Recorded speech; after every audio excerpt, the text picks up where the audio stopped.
մեր պոտենցիալը, սա միայն մեր 3 միլիոն ժողովուրդը չի, մեր պոտենցիալը նաև մեր սփյուռքն է, զորայացնում ենք, մեր պոտենցիալը մեր նաև եկեղեցին է, որովհետև ինքը ցանցային բնույթ ունի եւ կան նաև այլ տարբեր երկրներում, մեր սփյուռքը իսկապես մեծ պոտենցիալ ունի, եթե մենք կարողանանք դա կիրառենք, սփյուռքի հետ կապերը ընդհանրապես կտրում ենք, թշնամանում ենք, եկեղեցին մասնատում ենք, ընդհանրապես միգուցե մի միտք ասեմ, ես ենթադրում եմ, որ սա մարդիկ բնազդով տեսնում են, բայց Նիկոլ Փաշինյանը ունի ներքին չարության մի հսկայական ծավալ եւ իր մարմնի մեջ այդ չարությունը չի տեղավորվում, անընդհատ դուրս է տալիս, ինքը ամեն քայլափոխին պիտի ստեղծի կոնֆլիկտ. Եվ այդ կոնֆլիկտով ինքը ոնց որ սնվում է, ինչ որ էներգիա է ստանում, մի նոր կոնֆլիկտի համար, նոր կոնֆլիկտի համար, չեք տեսնում ինչ է կատարվում։ Այս խառնաշփոթը մարդու տեսակի արտասովումն է։ Եթե իշխանություն, եթե դու կոնֆլիկտացին ես ինքդ քեզնով, եւ դու ունես հսկայական իշխանություն, գրեթե այսօր անսահմանափակ,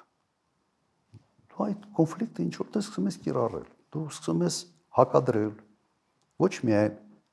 հների նորերի, Արարատը Արագածին, Էջմիածին Հովանավանքին, Կաթողիկոսին կարգալուց արած քահանային, Միացյալ Նահանգների Ռուսաստանին, Թուրքիա, Ռուսաստան, դու անընդհատ կոնֆլիկտ ես ուզում ստեղծել, որտեղ քո տեսակն է այդպեսի եւ այդ կոնֆլիկտից դու սնվում ես, իմ տպավորությունը սա է, որ ինչ որ տեսնում եմ, այլ ռացիոնալ բացատրություն չունի, մարդու տեսակն է եւ կապ չունի, եթե ինքնալինելու, այսպես է լինելու, մենք ներքին համերաշխություն, ներքին կայունություն երբեք չենք ունենալու։ Ներքին անկայունությունը սրելու լավագույն ժամանակներն են գալիս ըստ տեխնոլոգիաների, ընտրությունները, ինչ է տեղի ունենալու 26-ից առաջ Հայաստանում։ Չգիտեմ, ես կառաջարկեի ընտրություններից հիմա ասենց շատ չխորանալ, սա առանձին թեմա է, որտեղ կարելի է խորանալ, բայց եթե խոսանք մեր անելիքների մասին, իմ կարծիքով, բացի նրան, որ մենք պետք է մեր անվտանգությունը ամրապնդենք գործընկերներ ունենալու համար, նաև աշխարհաքաղաքական կշիռ ձեռք բերելու համար, մենք պետք է ներքին մեր կայունությունը ապահովենք, կայունությունը եւ համերաշխությունը։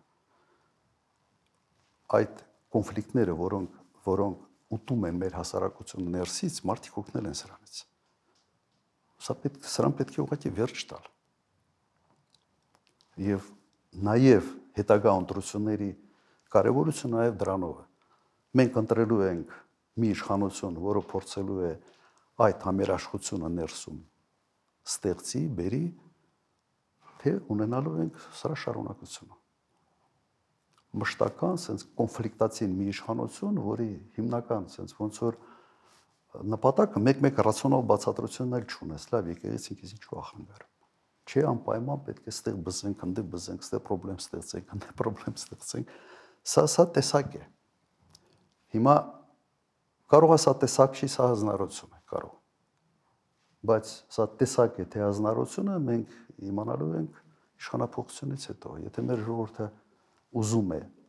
իմանալ ճշմարտությունը, որն պետք է իր ընտրությունը ճիշտ անի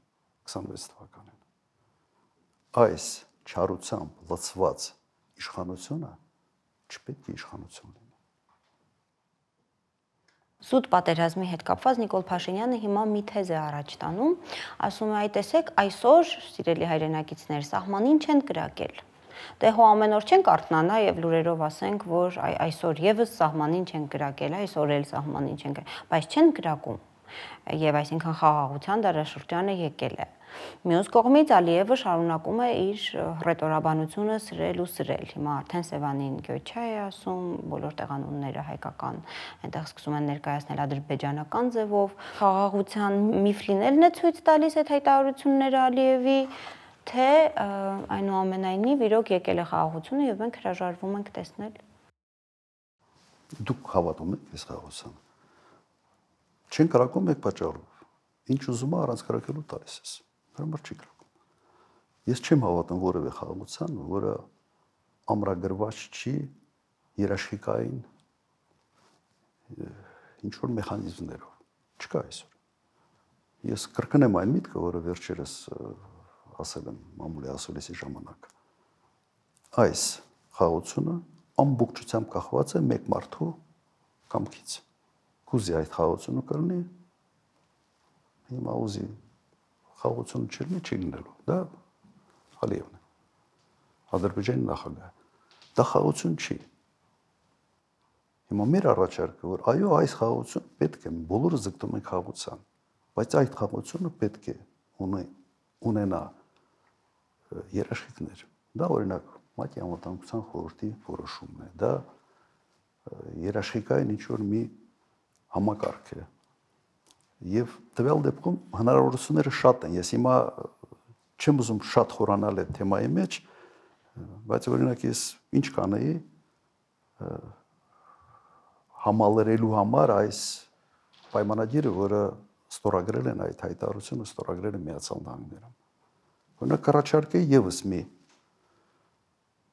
համաձայնագիր նախաստորագրվածի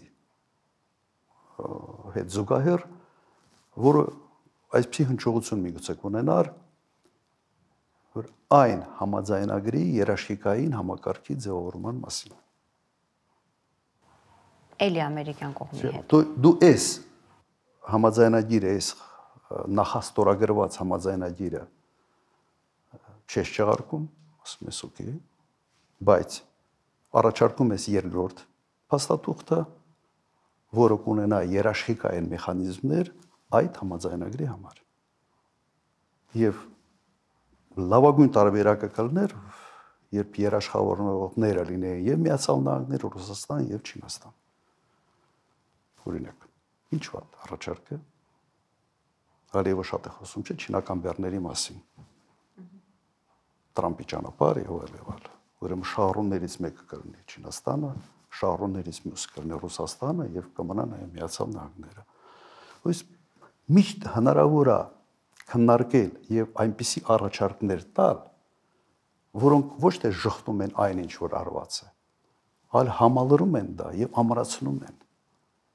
Եվ դու չես դառնում աշխարհակաղակական կենտրոնների բախման կետ, այլ հակառակը, դու կոմպլեմենտար տարբերակ ես առաջարկում այս ամենը միացնելու համար։ Սա այն քաղաքականությունն է, որը մենք 10 տարի արել ենք Հայաստանում։ Կոմպլեմենտարությունը։ Եվ 10 տարի մենք շատ լավ հարաբերություններ ենք ունեցել եւ Ռուսաստանի հետ, եւ Իրանի հետ, եւ Միացյալ Նահանգների հետ, եւ եվրոպացուց հետ։ Եվ ինձ անընդհատ իմ գործընկերները հարցնում են, այդ ո՞նց եք անում, որ սաղի հետ լավ եք։ Ես մի բան եի ասում։